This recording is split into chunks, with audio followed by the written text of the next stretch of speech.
नमस्कार, मैं ममता पंकज। आप देख रहे हैं राजसत्ता एक्सप्रेस। राजसत्ता एक्सप्रेस के लीगल मैटर में आज बात करने जा रहे हैं सुप्रीम कोर्ट के एक डिसीजन के बारे में। सुप्रीम कोर्ट ने जम्मू कश्मीर में एलजी द्वारा विधायकों के मनोनयन के खिलाफ याचिका पर जो है वो सुनवाई करने से इनकार कर दिया है। और जम्मू कश्मीर विधानसभा में उपराज्यपाल एलजी मनोज सिन्हा द्वारा 5 विधायकों के मनोनीत करने के फैसले के खिलाफ दायर याचिका पर सुप्रीम कोर्ट ने सुनवाई करने से इनकार कर दिया है। शीर्ष अदालत ने याचिकाकर्ताओं को हाईकोर्ट का रुख करने की सलाह दी है। और ये मामला जो था वो न्यायमूर्ति संजीव खन्ना और न्यायमूर्ति संजय कुमार की बेंच के समक्ष प्रस्तुत किया गया था। और जम्मू कश्मीर विधानसभा में हाल ही में हुए चुनाव में कुल 90 सीटों पर जो है वो मतदान हुआ है, जिसमें 46 सीटों पर बहुमत हासिल करने की आवश्यकता थी। और भाजपा ने 29 सीटें जीती हैं, जबकि नेशनल कॉन्फ्रेंस ने 42 सीटें प्राप्त की हैं। इसके अलावा कांग्रेस ने 6 सीटें और सीपीआईएम ने जो है वो 1 सीट, आम आदमी पार्टी ने 1 सीट और पीडीपी ने 3 सीटें जीती हैं। बाकी 8 सीटों पर निर्दलीय उम्मीदवारों ने जो है वो जीत हासिल की है।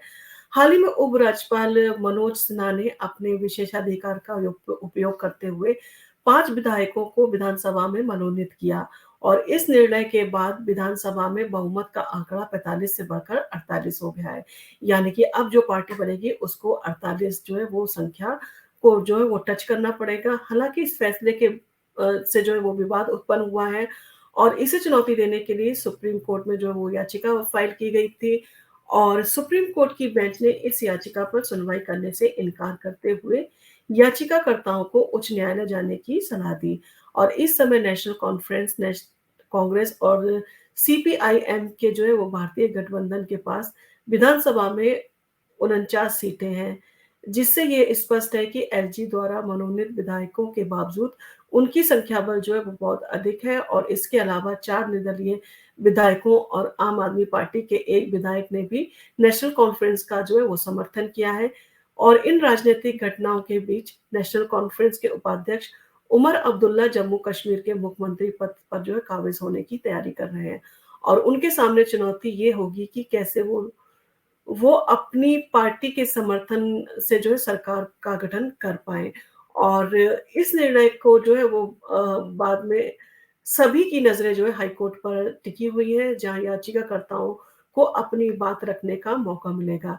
अगर हाई कोर्ट भी याचिका को खारिज करता है, तो याचिकाकर्ताओं के पास आगे की कानूनी विकल्पों की जो है वो खोज करनी पड़ेगी, किस तरह से वो इन सारी चीज़ों में कोर्ट की जो है वो मदद लें।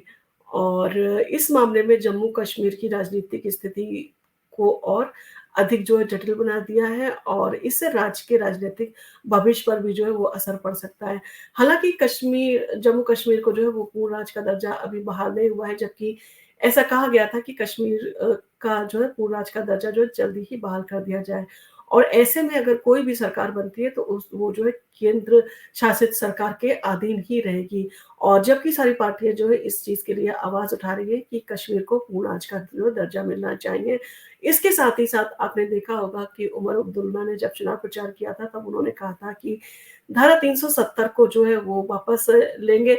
तो इन सारी चीज़ों को देखते हुए जो वादे किए गए थे उमर अब्दुल्ला की पार्टी के द्वारा, क्या वो उन वादों पे जो है वो खरे उतर पाएँगे? क्या वो इसमें यू टर्न लेके कोई नया जो है वो विकल्प तलाशने की कोशिश करेंगे, ताकि अब तो उनको पार्टी को बहुमत मिल गया है, वो किस तरह से जनता को इन सारी चीज़ों को लेके जो है सैटिस्फाई करेंगे, ये देखने वाली बात है। आपको अगर हमारा वीडियो पसंद आया तो आप इसको लाइक कीजिए, शेयर कीजिए, सब्सक्राइब कीजिए हमारे चैनल को। हम आपके लिए इसी तरह की वीडियो लेकर आते रहेंगे। धन्यवाद।